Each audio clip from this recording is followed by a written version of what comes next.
Abra sua Bíblia comigo lá em João, no capítulo 12.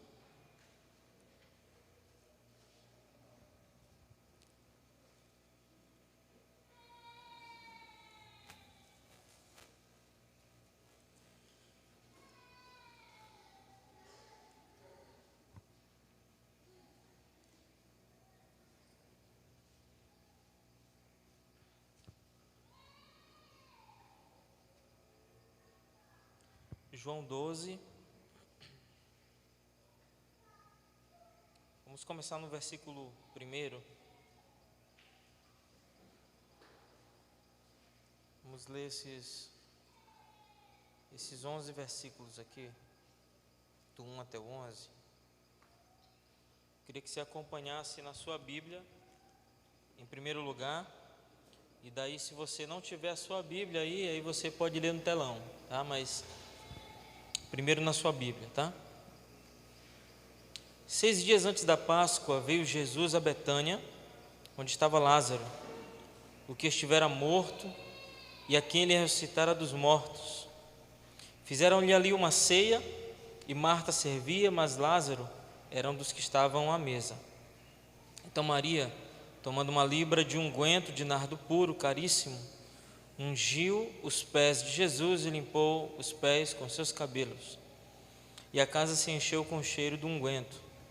Então disse um dos seus discípulos, Judas Iscariotes, filho de Simão, aquele que havia de trair: por que não se vendeu este unguento por 300 denários e não se deu aos pobres? Então ele disse isso não pelo cuidado que tivesse com os pobres, mas porque era ladrão e tinha a bolsa e subtraía o que nela se lançava. Disse, pois, Jesus: deixa-a sozinha. Para o dia do meu sepultamento o tenho guardado, porque os pobres sempre os tendes convosco, mas a mim nem sempre me tendes. Portanto, muita gente dos judeus soube que ele estava ali, e eles foram, não só por causa de Jesus, mas também para ver Lázaro, a quem ressuscitara dos mortos. Mas os principais sacerdotes consultaram como poderiam também matar a Lázaro, porque por causa dele muitos dos judeus se afastaram e creram em Jesus. Amém? Feche teus olhos só um segundo, vamos orar. Senhor, te damos graças pela tua palavra, Senhor. Ela é tremenda, ela nos abençoa, ela é revelada todos os dias aos nossos corações, Senhor. Toda manhã nós temos uma nova revelação, Senhor, baseada na tua palavra. Nos ensina nessa noite, Senhor. Fala conosco, Espírito Santo, nos convence do pecado, da justiça e do juízo. Em nome de Jesus te pedimos isso. Aleluia. Amém? Irmãos, o fim de Jesus estava muito próximo, o fim no sentido de que ele seria assassinado nos próximos dias. E isso se passa apenas alguns dias antes da morte dele. E o fato de Jesus ter ido a Jerusalém num momento tão difícil, num momento tão próximo da morte, isso mostra que Jesus ele tinha muita coragem e que ele sabia exatamente o que ele veio fazer. Ele sabia muito bem o seu propósito. Eu acredito que, começando por mim, se nós sabemos que há um lugar onde nós vamos sofrer perseguição, risco de morte, perigo de morte, nós não iríamos para esse lugar. Jesus foi para Jerusalém. Você leu comigo que ele ficou em Betânia. Por que ele fica em Betânia? Porque ele não era hierosolimitano. Oh, laia. Ele não era de Jerusalém. E só cidadão hierosolimitano podia se hospedar em Jerusalém, na cidade. Talvez trabalhasse fora, um dia de festa se hospedaria em casa, ou na casa de parentes, caso tivesse certidão de nascimento de lá. Jesus não o tinha. Então ele fica hospedado em Betânia, que era uma cidade que que adquiriu esse propósito de hospedar pessoas que não eram nascidas em Jerusalém ou não moravam em Jerusalém. Então eles ficaram hospedados ali, não só Jesus, mas os seus discípulos todos, né? E o texto não nos revela de quem era a casa exatamente, não diz com todas as palavras, era a casa de Lázaro, mas a gente sabe que se Marta estava servindo, aquela casa era deles. Eram aqueles 3 irmãos, né? 3 irmãos importantíssimos para o ministério de Jesus, pessoas super especiais. Tem alguma casa aqui que tem 3 irmãos? Alguém aqui tem? Rapaz, tem um monte de gente, né? Meu Deus. Deixa eu ver de novo aí quem tem 3 irmãos, hein? Quem tem 2 irmãos? Eu falei que tem 3, são 4, né? Quem tem 2 irmãos aí? Diminuiu, né? A gente está falando, né? Marta, Maria e Lázaro. Quem tem 3 irmãos? O pessoal dos 4 levanta, né? Já imaginou se você e seus irmãos fossem como... Tudo bem, se você tiver 4, 6, 5 irmãos. Se vocês fossem como Marta, Maria e Lázaro. Isso não seria tremendo? Uma bênção, não é? Se fôssemos nessa pegada deles lá, né? Aquele pessoal que Jesus podia contar, que Jesus podia repousar na casa, que Jesus podia ter amizade, né? Jesus era amigo deles. O texto, a história é muito clara. E você sabe que aconteceu, nós lemos que aconteceu uma coisa muito interessante aqui, que na verdade era uma repetição, né, de um fato, de que Jesus estava repousando na casa desses 3 irmãos. Isso era corriqueiro porque eles eram amigos, Jesus era muito amigo deles, eles eram apaixonados por Jesus. E nesse momento acontece uma coisa muito importante que todo crente precisa saber, que é aquele momento em que Maria, ela unge os pés de Jesus com óleo, enxuga os seus pés com seus cabelos. E esse fato ele fica marcado e já virou um monte de músicas, tem um monte de músicas com essa história, né? Falando dessa adoração. Mas o que eu quero de fato falar com vocês é a respeito de 4 personalidades que se apresentaram nesse texto. 4 personalidades se apresentaram nesse momento que a gente não pode dizer diferente, era um momento de adoração. Foi um momento onde aconteceram muitos atos de adoração. E a gente tem, por exemplo, a figura de Marta, a figura de Maria, a figura de Judas e a figura de Lázaro apresentados aí. São pessoas que são mencionadas nesse texto. E é muito conveniente a gente falar sobre isso hoje, porque durante a adoração a pastora falou muito e hoje nós nos movemos muito forte na adoração, né? E você sabe, e é quase um clichê, que adoração não é música. Adoração não é música. Então a adoração, eu vou corrigir, tá? Adoração não é só música. Vou acrescentar a palavra só porque a música está dentro das ações da adoração. Então, adoração não é só música, ou a música sozinha, como apenas um elemento, ela não consegue também, simplesmente, só porque está sendo tocado, adorar o Senhor.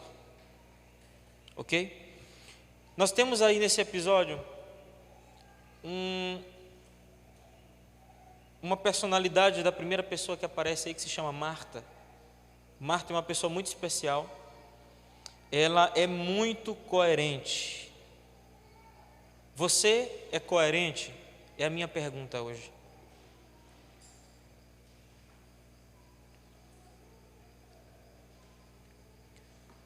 A coerência é quando você obedece a um comportamento o tempo todo. É quando você é previsível. Isso é coerência, isso é coerência. É quando todo mundo sabe como você vai adorar, como você vai fazer, qual vai ser a sua atitude. Marta era muito coerente. Ela sabia servir a mesa como ninguém naquela casa. Isso é tão forte dentro do caráter dela, que No primeiro episódio que nós encontramos dessa caravana, vamos chamar de caravana, na casa deles, Marta vai servir, vai trabalhar na cozinha, vai fazer a comida, limpa tudo, e Maria se apresenta onde?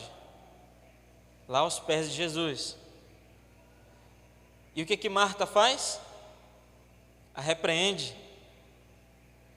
Diz: Jesus, manda ela me ajudar. E Jesus diz para ela escolheu a melhor parte. Veja bem, Jesus não disse ela escolheu a única maneira de adorar. Ele disse, ela escolheu a melhor parte. Por que eu chamo Marta de coerente? Porque ela poderia agora ter trocado com Maria. Ela poderia ter feito diferente, mas ela continuou fazendo da mesma forma. Porque Jesus não disse para ela que era errado o que ela tinha feito. Antes que você pense que foi errado ela trabalhar e não adorar Jesus diretamente, como nós imaginamos que se adora Jesus, né? Cantando, lavando os pés de Jesus, ungindo seus pés. Marta estava adorando a sua maneira. E é interessante como ela conseguia amar Jesus com os pés no chão. Era uma pessoa diferente. Ela adorava Jesus com os pés no chão. Eu acho que ela orava em línguas com os olhos abertos, né? Isso é uma figura que é interessante. Às vezes nós temos pessoas na adoração que quando elas estão orando em línguas, elas oram com os olhos fechados e elas derrubam as cadeiras e dançam e não sei o que e tal. Aí tem que ter alguém ali, né, para ficar martando ali, né, protegendo as outras pessoas dela, né? Mas tem pessoas que na adoração elas ficam ali adorando, né? Adorando mesmo, o coração vai explodir, né? Mas com os olhos abertos, ali intercedendo, né? Não quer dizer que é mais sábio do que o primeiro, mas é uma maneira diferente. Só que a coerência dela indica que ela só sabia adorar a Jesus através do seu trabalho.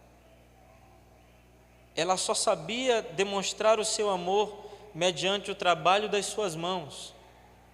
Se Jesus tivesse arrancado dela o trabalho, naquele primeiro encontro ou em outros encontros, talvez ela não se sentisse à vontade na presença de Jesus para adorá-lo, como Maria se sentia de uma maneira diferente. Ela na cozinha, ela acreditava que ela estava fazendo tudo por Jesus. Na verdade, devem existir milhares de pessoas famosas, milhares de pessoas de sucesso, homens e mulheres, que só conseguiram chegar aonde chegaram por causa de pessoas como Marta, as servindo. Aí você consegue compreender a importância que tem uma pessoa coerente ou uma pessoa que sabe adorar Jesus através do seu trabalho. Porque uma pessoa que é dedicada a, por exemplo, uma pessoa dedicada à sua carreira, dedicada aos estudos, ou dedicada ao trabalho, dedicada a uma vida política, esse tipo de gente precisa de alguém que sirva para que ela consiga se desenvolver completamente. Jesus e os 12 eram assim. Eles precisavam de Marta na vida deles. Eu não consigo imaginar esse grupo tendo tanto sucesso sem pessoas como Marta, servindo através do trabalho. Nós falamos, eu acho que foi na terça-feira passada, não foi que eu ministrei terça-feira passada? E nós falamos sobre os irmãos, sobre as irmãs que serviam com seus bens ao ministério de Jesus. Eu acho que foi a semana passada ou foi algum dia próximo. Como era importante honrar o rabino com os seus bens, ofertando, mantendo o rabino. Isso não era apenas uma maneira de sustentá-lo, isso era honroso. E honra na cultura judaica é semeadura. Honra na cultura judaica é sinal certo de que aquela pessoa que honrou vai colher uma bênção muito grande. É muito bonito, irmãos, é muito bom, é muito cristão, é muito do céu, quando cada um de nós sabemos o nosso lugar exato no reino. a nossa posição no corpo, o que nós fazemos. Então nós não começamos a imitar outra pessoa porque nós achamos que aquela maneira de adorar, aquela maneira de fazer é mais bonito, é mais importante. Então nós não começamos a imitar a pessoa da televisão, né? De repente você vai cantar na sua casa e cada música que você canta de uma maneira diferente, de acordo com aquele artista que você gosta, que você assistiu. Você precisa ter a coerência de toda vez que você for adorar o Senhor, não importa qual seja a música, você vai cantar do seu jeito. Você vai adorá-lo da sua maneira, fazer da forma como só você sabe. O Fernandinho nunca vai conseguir imitar o Eziel cantando. O Fernandinho cantou, né? Nunca vai conseguir adorar como Eziel. Aí você pode dizer assim, não, mas o Fernandinho canta muito mais do que Eziel. Não estou falando de cantar mais ou cantar menos, ou técnica, não estou falando nada disso. Eu estou falando de adorar como Eziel. O Fernandinho adora do seu jeito, Eziel adora do jeito dele. Nós estamos adorando ali, aí de repente a gente ouve uma rajada de glória, né? O meteoro, como é que tu mandou para mim, Paulo? Um meteoro de glória rajando ali do ocidente, lá do baixista, lá e rasgando para o lado daqui, da direita. É o Eziel adorando e a gente reconhece a maneira como adora. Isso é coerência. Marta era muito coerente. Em seguida, no versículo 3, nós vamos ler juntos, versículo 3. Então Maria, tomando uma libra de unguento de nardo puro, caríssimo, eu não sei se está assim, muito precioso, está naquela versão ali, que é a Revista Atualizada de Almeida, ungiu os pés de Jesus e os enxugou com os seus cabelos. Irmãos, coisas muito preciosas nesse versículo. Primeira coisa preciosa aí é o nardo. Interessante que não há um consenso teológico sobre a tradução dessa palavra que foi usada para a palavra nardo. Não tem uma tradução exata a respeito disso, só se sabe que é nardo. Mas a origem da palavra, de onde ela veio, tem 3 ou 4 traduções ou pensamentos diferentes de como se chega, mas o fato é que era um líquido e era muito caro.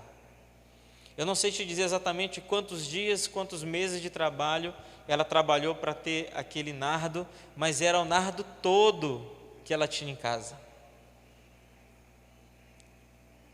Foi uma oferta cara. Esse primeiro aspecto fala de extravagância. Como Maria foi extravagante na adoração dela.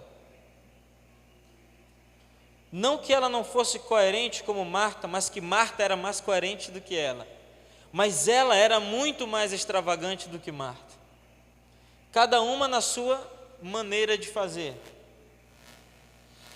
Maria, na sua extravagância, ela gastou todo o nardo. Ela pegou o nardo todinho e derramou aos pés de Jesus. Isso quer dizer autenticidade, amor autêntico. Irmãos, o amor autêntico, ele não calcula os custos com cuidado. Ele não faz o cálculo de quanto vai custar aquela adoração. Sabe, é desleixado quanto ao valor, quanto ao custo, quanto vai me custar? Será que eu vou derramar só a metade? Será que eu vou derramar 75%? Quem ama de verdade não calcula isso. Quem ama de verdade derrama tudo. E a única coisa que essa pessoa que é extravagante no amor, ela pode vir a se arrepender é se um dia ela não derramou tudo. Aí ela vai lembrar no futuro, vai se lembrar da adoração que ela não entregou tudo. E aí sim ela vai se arrepender.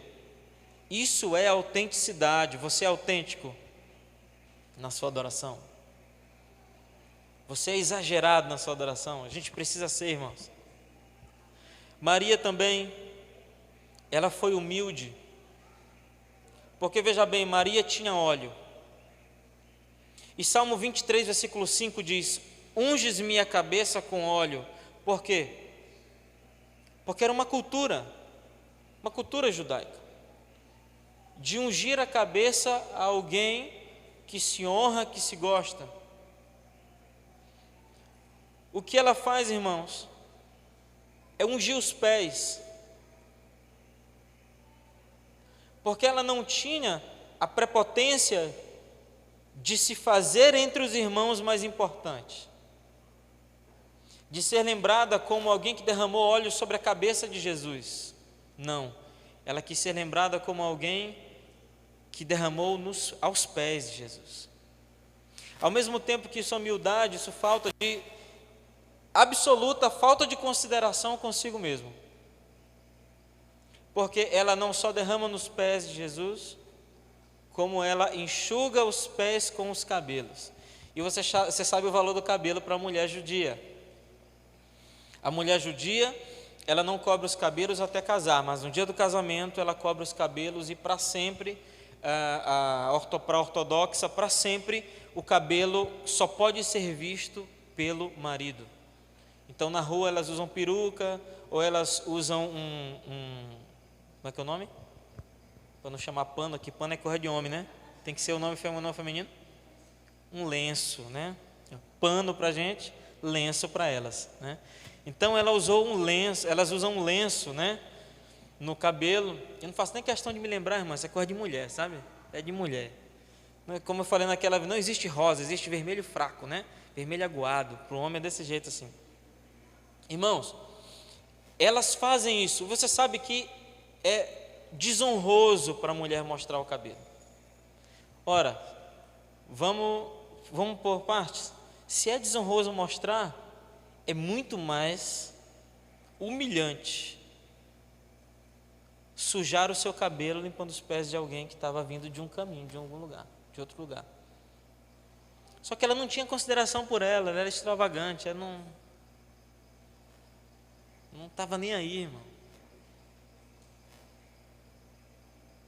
Ela derramou o óleo nos pés de Jesus e ela enxugou com os seus cabelos, e ela não ligou como ela levantou dali, no sentido de como estava o penteado quando ela terminou aquilo lá. Irmãos, você imagina como deve ter ficado, né?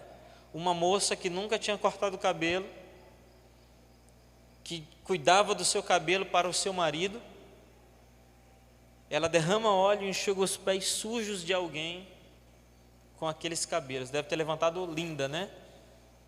Super fofa. Pois é. Só que ela não ligava para nada disso. Ela não estava nem aí. Porque o mais importante para ela era a atitude que ela fez. O mais importante para ela era adorar Jesus.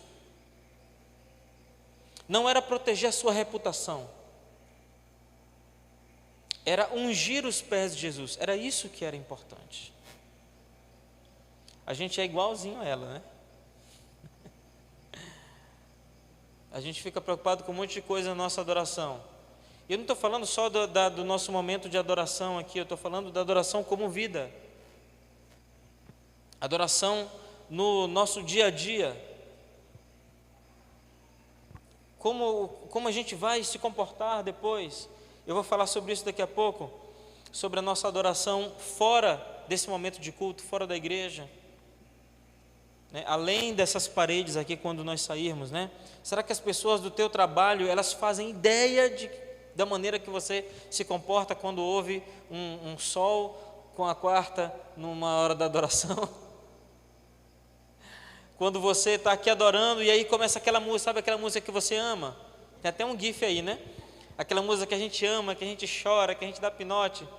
Aquela música na igreja, né? Na adoração, que quando toca, parece que você adora mais do que com as outras músicas. Será que os teus amigos do trabalho fazem ideia de como você se transforma quando vem na igreja? Ou você é o mesmo no trabalho?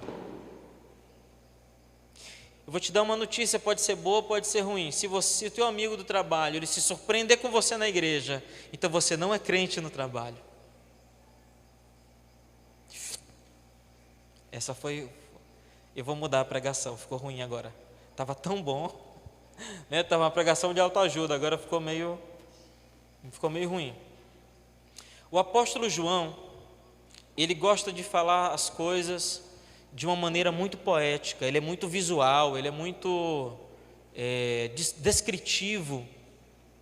Naquele texto que nós lemos outra vez, eu acho que foi em Hanukkah, em que ele descreve Jesus no pórtico de Salomão. Vocês lembram desse texto? Ele diz: Jesus estava andando no pórtico de Salomão, para que a gente veja como era o pórtico de Salomão, que tinham aquelas 12 colunas, e a gente sabe, de acordo com a história, que os rabinos, eles andavam por aquelas colunas, e os discípulos encostavam para pedir conselho, para tirar dúvida, para perguntar coisas. Então, quando ele diz que Jesus estava no pórtico de Salomão, então a gente sabe o que Jesus estava fazendo, andando pelo pórtico e as pessoas seguindo, perguntando, tirando dúvidas. Essa é a primeira coisa da descrição. Mas tem uma coisa muito bonita nesse texto, muito importante nesse texto que eu estou mencionando, é que ele diz assim: e era, quem lembra do texto? Inverno. Lembrou agora? Ele diz: e era inverno, ou seja, era dezembro, estava nevado, e aí a gente vê Jesus de cachecol, né? Com uma roupa mais grossa, todo protegido do frio. Nesse texto, João diz o seguinte, no final do versículo 3, a última frase. O que você lê aí quando você olha para a Bíblia? O que está escrito?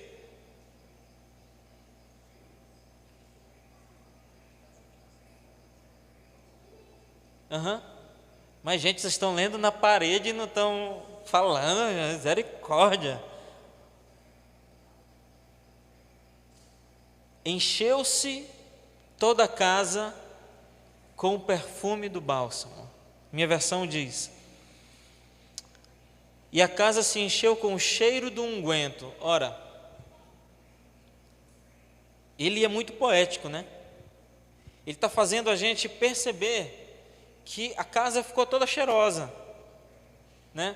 Que a casa ficou impregnada pelo cheiro da adoração de Maria.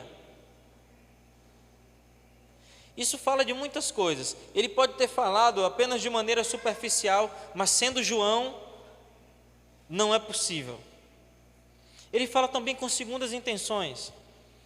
Ele é mais profundo um pouco. Ele faz a gente pensar sobre isso. Ele faz a gente pensar ou se convencer de que a nossa adoração, ela não fica só nos pés de Jesus.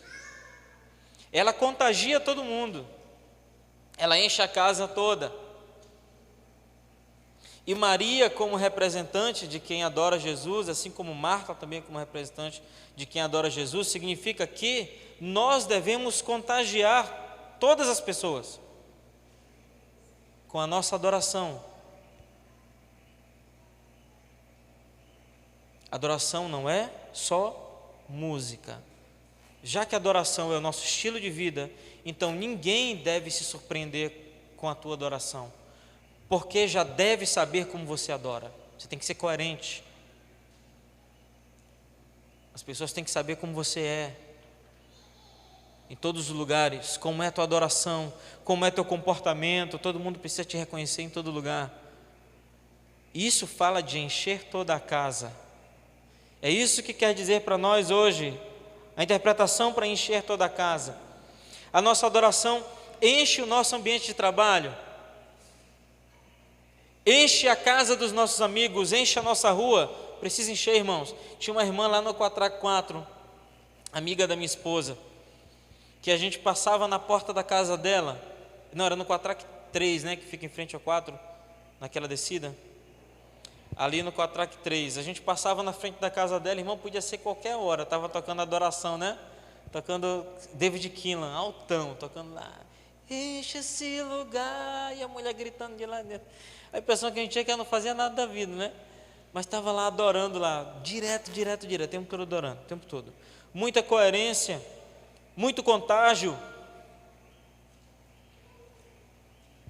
muito enchimento, digamos assim, né? É muito contagiante, uma pessoa muito contagiante, uma pessoa que transpira adoração, uma pessoa que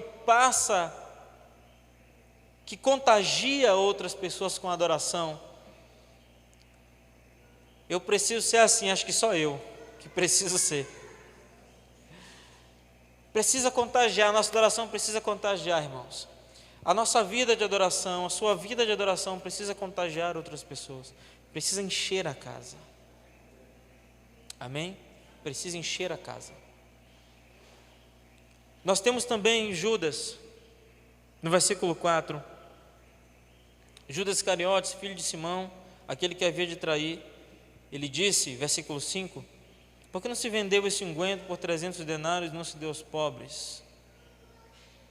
Uma frase venenosa, apenas uma. Em uma frase ele diz tudo o que ele queria dizer. Mas a primeira pergunta que eu me faço é: por que Jesus escolheu Judas? Por que Jesus deixava Judas administrar o dinheiro, já que Jesus é onisciente? Por que Jesus fez isso? Que confiança era essa que ele deu? Talvez, irmãos, Jesus tenha dado essa confiança para ele, porque ele queria fazer com que ele enxergasse seu próprio coração e visse na amizade de Jesus um motivo, uma motivação para mudar.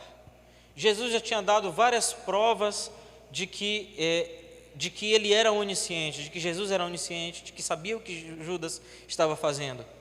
Em João capítulo 6, versículos 70 e 71, Jesus diz para os discípulos: um de vocês é o Satanás, um de vocês é o diabo. 6 capítulos antes desse, cronologicamente vários dias antes. Motivo Judas teve para perceber que na verdade Jesus estava dizendo: Judas, eu preciso de você no meu ministério, mude. Talvez para alguns de nós Jesus diz isso o tempo todo, irmãos. Eu preciso de você no meu ministério, mude o seu comportamento, seja coerente, seja um verdadeiro adorador. Uma das melhores maneiras de você mudar alguém que não está convencido sobre quem você é você confiar nessa pessoa, você tratá-la com confiança e não com desconfiança. Porque se uma pessoa desconfia de você no seu relacionamento de trabalho, por exemplo, e você trata essa pessoa o tempo todo com desconfiança, com suspeita, ela nunca vai mudar a teu respeito. Mas se você faz como Jesus, empresta confiança, só um pouquinho, não precisa ser muito não, só um pouquinho, porque com um pouquinho Judas matou Jesus, né? Entregou Jesus. Entrega só um pouquinho de confiança, para que essa pessoa possa ver que você confia nela e que ela precisa confiar em você. Foi dessa maneira que Jesus, ele trabalhou com Judas. A gente observa também, irmãos, o que a gente pode chamar de uma das leis da tentação. Você, basicamente, é tentado apenas naquilo que você tem capacidade natural de se ocupar. Por exemplo, qual era a capacidade natural de ocupação de Judas? Trabalhar com dinheiro. Ele, sem dúvidas, era o melhor em contabilidade do grupo de Jesus, porque Jesus confiou a ele a administração do dinheiro. Então isso quer dizer que, de acordo com a tua capacidade natural ou o teu dom natural, aquela coisa que você sabe fazer melhor, provavelmente é nessa área que você vai ser tentado. Provavelmente essa área pode ser a área da sua queda, aquilo que você consegue fazer com naturalidade, que você não precisa se esforçar para fazer. Então a gente precisa tomar muito cuidado, porque a mesma área que pode ser o nosso instrumento de adoração, ou o nosso instrumento de serviço no reino, ele pode ser também ela pode ser também a área da nossa queda. A gente tem um exemplo de Judas em dinheiro, a capacidade natural dele de administrar, e ele se aproveitava disso para roubar. Nós lemos isso, que Judas, ele era o que ficava com a bolsa e ele subtraía daquela bolsa dos discípulos. Que bolsa era essa? Era aquela que guardava todo o dinheiro do ministério de Jesus. Ele administrava todo o dinheiro do ministério. Essa igreja, ela já teve alguns anos atrás uma pessoa que foi tesoureira da congregação. E essa pessoa, ela administrava a igreja, e na época nós não éramos casados, minha esposa era pastora da congregação, e essa pessoa administrava a tesouraria da igreja. E quando eu comecei a administrar a igreja, antes de nós casarmos, antes de eu ser pastor também, eu já vinha de um histórico de administração de igreja, trabalhava na administração de igreja. Então, eu fui convocado pelo nosso pastor na época para ser o administrador da área financeira da congregação. E a primeira coisa que eu fiz quando eu assumi foi, eu cheguei para essa pessoa e disse: me dê o livro caixa. É natural, irmãos, quem faz a contabilidade precisa de um livro caixa, precisa saber quanto entra, quanto sai, precisa pelo menos registrar aquilo tudo que está sendo movimentado, aquilo que está sendo feito. E essa pessoa se recusou muitas semanas a me dar o livro caixa, dizendo: eu esqueci hoje, esqueci e tal, não sei o quê, eu esqueci. Aí todo dia se esquecia, marcava para entregar e esquecia. Teve um dia que eu estava na faculdade, e ela sabia que na faculdade eu estava muito ocupado, né? Então ela chegou correndo, me ligou e disse: olha, eu estou com os livros caixa aqui. Aí eu disse: tudo bem, eu vou sair rapidinho da sala aqui, pedi licença e vou sair. Saí da sala, ela me entregou uns 4 ou 5 livros lá. Aí já saiu. Quando ela saiu, 2 minutos, 1 minuto, eu abri, eu folhei o livro caixa e vi que estava tudo escrito com a mesma caneta, tudo. E você sabe que é impossível, né? Porque caneta some só, tem vida, né? Caneta desaparece, tu bota numa gaveta, daqui a pouco ela foi embora, desapareceu. Ela conseguiu guardar a mesma caneta por anos, né? Ou forjou um livro caixa, todos os livros novos, bem novos.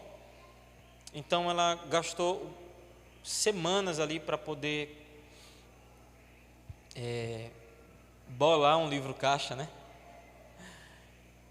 E não precisei passar 10 páginas para eu perceber que a contabilidade estava toda equivocada. E nós chegamos aos cálculos de que essa pessoa tinha desviado quase o dinheiro de um carro. Muita grana. Na época, mais de 13 mil reais. Nessa época se comprava carro quase novo, com 13 mil reais. Carro seminovo, assim, muito bom. 13 mil e poucos reais foi o que a gente calculou na época que havia sido desviado. O que aconteceu? Além da desonestidade, a queda dentro daquilo que a pessoa sabia se ocupar muito bem. A queda baseada no dom. Autoconfiança extrema. Enchia a pastora de cuidados, administrava, não sei o que e tal, e quando começou a cair a ficha que ela andava de ônibus e a tesoureira andava de táxi, já era tarde demais. O dinheiro já tinha evaporado. Cuidado com a sua capacidade natural, com aquilo que você faz. Você não deve evitá-lo, você deve evitar o pecado. Você não deve evitar aquilo que você faz com facilidade. Você precisa evitar, deixar que o diabo fale aos seus ouvidos. Uma pessoa, por exemplo, que tem o dom, uma capacidade natural para ocupar lugares públicos, qual que é a tentação desse tipo de pessoa? O ego, em seguida a corrupção. Isso é bom lembrar, porque Judas primeiro se converte em ladrão, para depois se converter em traidor. Então, não é direto no pior, é gradativo. Primeiro ele converte-se em ladrão, e em seguida ele vem de Jesus.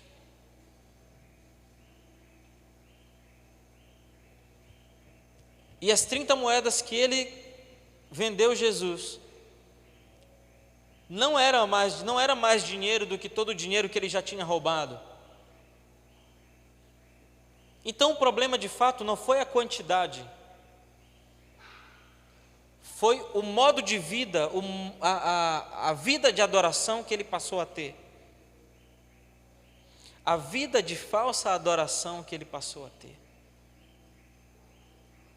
Que passava quase 24 horas acordado com Jesus, né? Passava o dia todo com Jesus, andava com ele o tempo todo.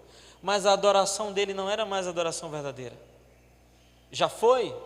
Sim, foi. Um dia foi adoração verdadeira. Um dia foi sincera. Mas a motivação dele, que pensava que Jesus, ele era de um grupo, Judas era de um grupo que achava que o Messias, assim como a maioria dos judeus, quase 100%, achava que o Messias Jesus seria um Messias, um Jesus político, um Jesus que viria libertar com espada o povo de Israel, e Jesus não se manifestou assim. Até agora, mas vai ter um dia que ele vai vir, dessa maneira. Vai acabar com os inimigos de Israel. Mas nessa época não era, ele interpretou errado, ele não soube reconhecer, e a adoração dele se desviou. Irmãos, todo domingo parece ser um dia zero nas nossas vidas, onde nós temos a oportunidade de ouvir a palavra de Deus, refletir, se arrepender e recomeçar. Nem sempre a gente precisa recomeçar zerando tudo, né? Reset, começa do zero. Nem sempre a gente precisa. Mas como isso é um passo que é gradativo, se desviar, se converte em ladrão e depois em traidor, então a gente precisa ser muito sincero, muito coerente, perceber para onde nós estamos indo, se nós estamos mudando, pergunte, se nós estamos mudando, como nós éramos quando nos convertemos, como nós adorávamos. Irmão José, fique ligado na sua adoração. Hoje o Senhor adora muito, mas fique ligado nisso, porque os dias passam, irmãos, e a nossa adoração muda. Nós vamos ficando adultos,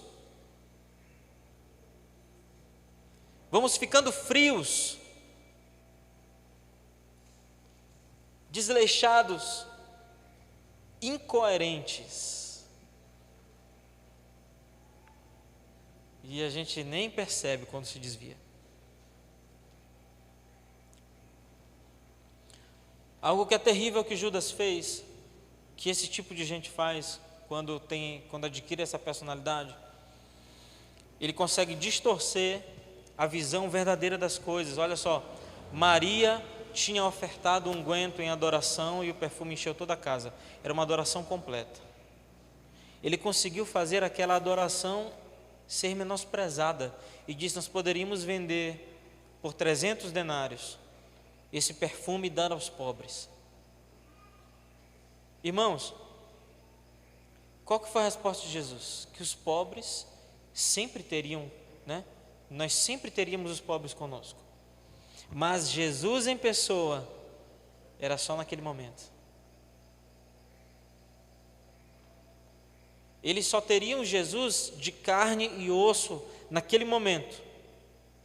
A questão é que Judas, ele era tão arrogante, ele era tão amargurado, que tudo que ele via, ele achava que estava errado. Teve uma época, irmãos, que todo pregador que eu assistia, eu criticava. Eu via o cara pregando, aí vinha lá e o cara dava uma canelada na exegese, aí o cara dava outra canelada lá, falava besteira e não sei o quê. Irmãos, eu enjoei de mim. Não gostava de ninguém pregando, não gostava de ninguém pregando. Ouvia um cara pregando lá, pregadorzão, todo mundo gosta do cara, eu não gostava. Porque eu só via os defeitos do cara, só arrogância. Quase para trair Jesus eu estava. Estava para entregar, convertendo em ladrão assim naqueles dias. Aí eu fui enjoando, eu fui vendo como eu estava chato, como eu estava arrogante. Poxa, será que ninguém prega tão bem? Será que ninguém prega do jeito que eu gosto? Eu estava errado. Hoje eu gosto de um monte de gente, eu não gosto de todo mundo, a gente tem que ter, né? Tem que ser verdadeiro também, ficar engolindo um monte de loucura. Não pode. Mas eu já consigo ouvir um monte de gente pregando. E o mais importante que eu já identifiquei, eu já perdoo. Porque eu não perdoava, não. O cara falou uma loucura lá, que era uma heresia, para mim era fogueira. Queima o livro dele e pendura ele no madeiro. Queima, não presta. O cara falou essa besteira aqui, o resto não presta nada. Enquanto que a Bíblia diz que nós devemos ouvir todas as coisas e reter o que é bom. Aí eu quis mudar. Eu estava me achando chato. Será que você consegue se ver chato? Será que você consegue se ver um ladrão, um impostor? Não tem o falso profeta? Será que você consegue se ver um falso adorador?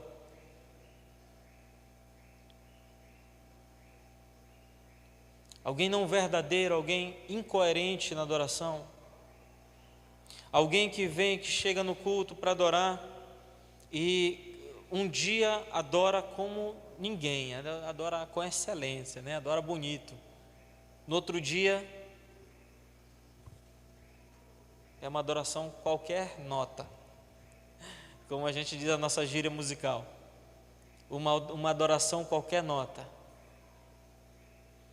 Às vezes eu entro na igreja, hoje eu fiz isso, e aí eu fico observando os homens, fico olhando para eles ali. Aí a pastora está pregando, aí hoje eu estava olhando, né? A pastora pregando, aí tinha um que estava assim, ó. Tipo assim, desligado, a vontade foi de apertar o botão para ele ligar, né? Ficar em pé assim. Tinha um que estava assim.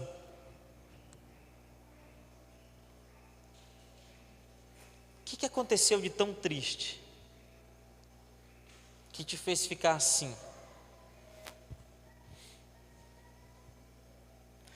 O que acontece às vezes conosco que nos faz desanimar no culto, dormir a ponto de cair da cadeira, desconectar do culto, porque embora isso seja um monólogo, eu esteja falando e vocês estejam ouvindo,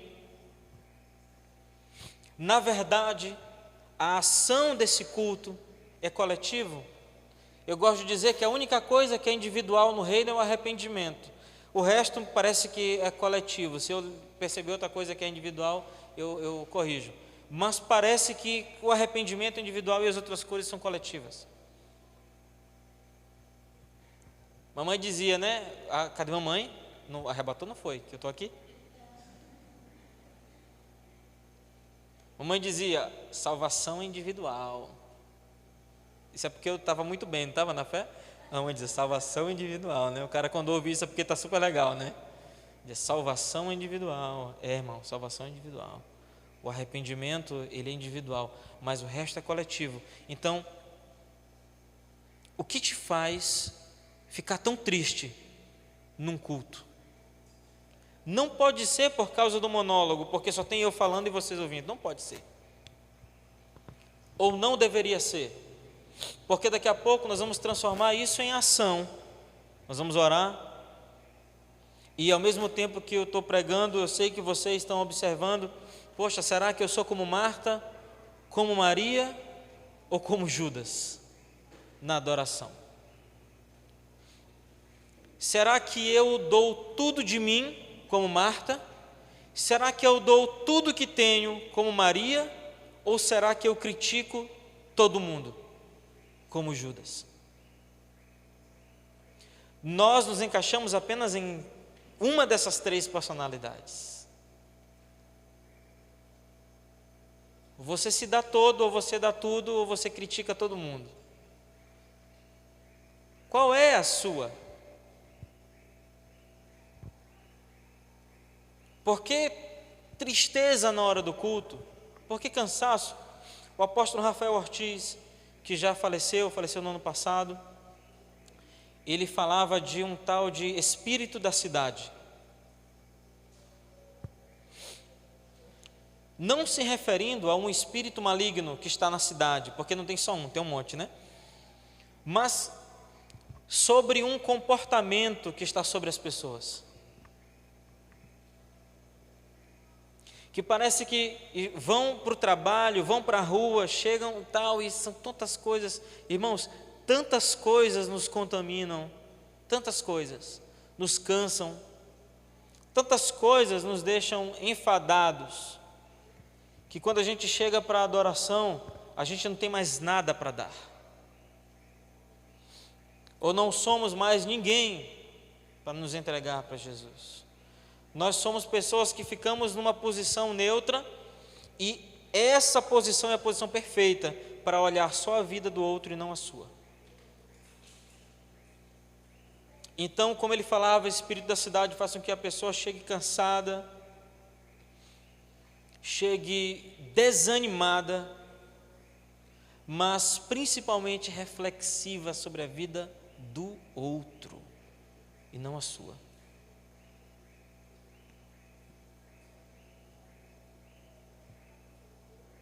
O cansaço do nosso dia a dia, irmãos, não pode tirar o nosso prazer da adoração a Jesus, da adoração a Jesus. Não pode, não pode.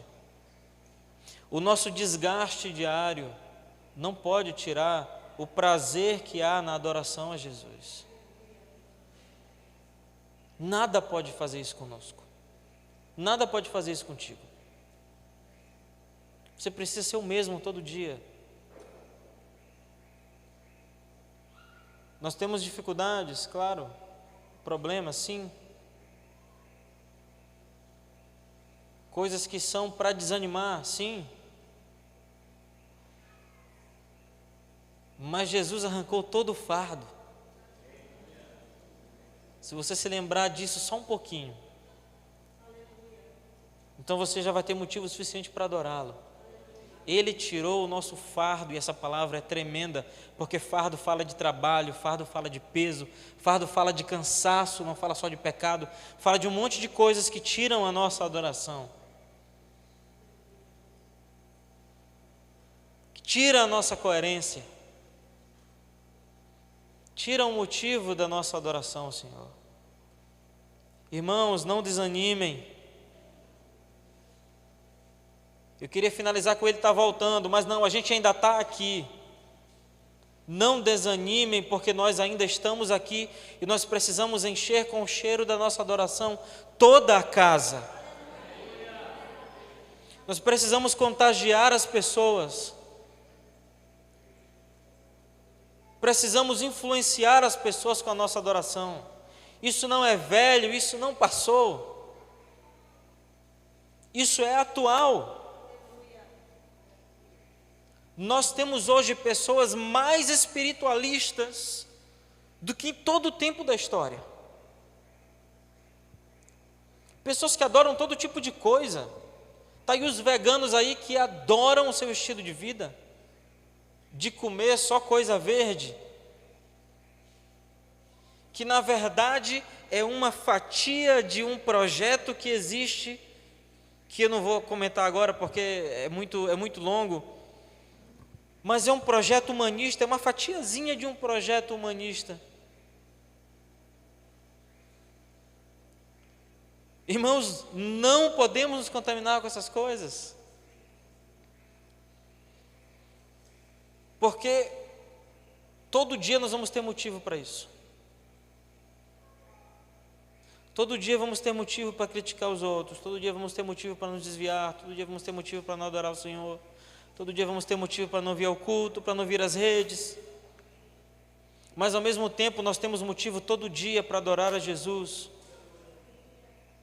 Se nós não enchermos a casa com o cheiro do unguento, se não enchermos a casa, a terra com a nossa adoração, o diabo vai fazê-lo.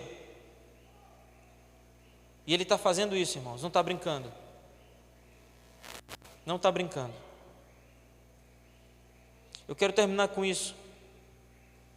A nossa devoção a Jesus precisa ser coerente.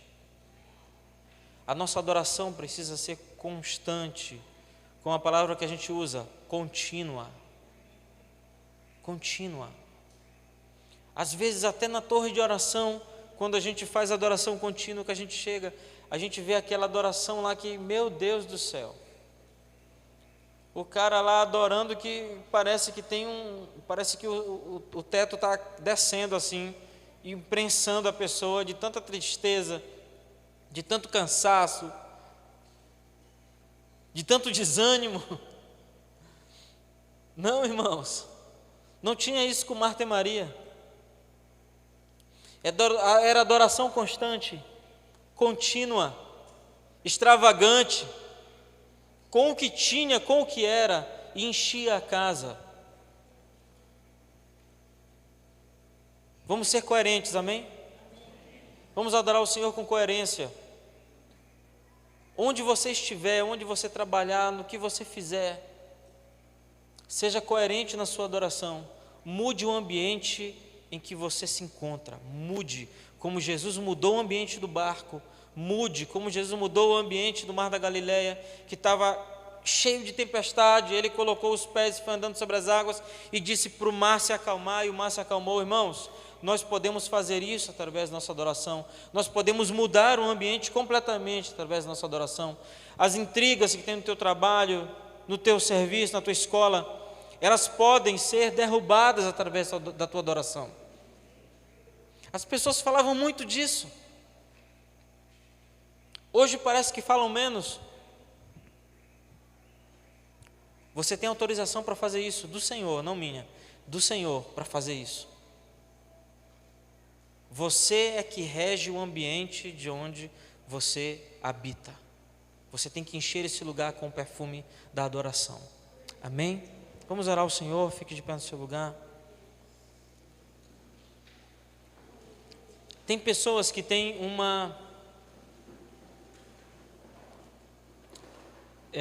uma bênção muito grande, uma oportunidade muito grande. Por exemplo, Rosione é chefe no lugar onde ela trabalha. A Clécio tem uma influência tremenda lá no trabalho dele também. Irmão José é chefe também. Rodolfo. Armando tem muita moral onde trabalha. Eu não conheço muito bem a vida de alguns aqui. Mas, irmãos, a influência de vocês, ela precisa ser usada.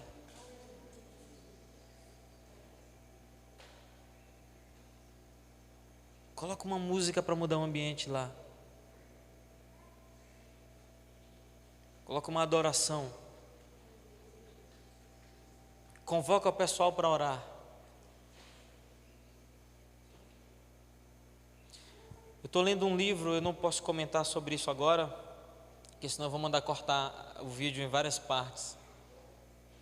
Mas é um livro de uma denúncia muito grave, de um movimento que está na Terra há algumas décadas, que quer transformar o comportamento de muitas pessoas e tem conseguido. Esse pessoal tem uma agenda e eles obedecem ela à risca. Eu estou me preparando para falar com vocês sobre isso. Estou estudando para falar com vocês sobre isso. Para a gente agir. Antes que não dê mais tempo. Esse pessoal, eles têm tanta organização, que eles têm associações de tudo que vocês imaginarem a respeito do que eles pensam. Associação de repórteres, não sei o que, associação de empresários, não sei o que, associação dos estudantes, não sei o que é o que eles são.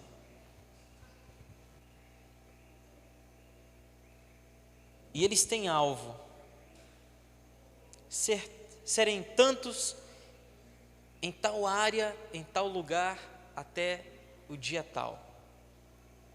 ser maioria, 60%, nos editoriais de jornal, e esse é o maior sucesso deles atualmente. Maioria nos editoriais, jornais e revistas. Por quê? Porque é o chefe que manda. Essa é a lei do mercado. Todo mundo aqui no trabalho, pelo menos a maioria, que no trabalho estuda para poder ganhar dinheiro, né? Então tudo não se converte, acaba se convertendo nisso, no final das contas.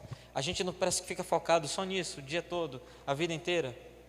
Então os caras entenderam. Chefe muda o ambiente, enche a casa com seu cheiro. E pronto, está aí hoje. Você abre qualquer jornal e tudo que você lê é focado. A gente precisa ser assim, porque isso é princípio bíblico que está sendo aplicado para Satanás. Coloque uma adoração lá onde você trabalha.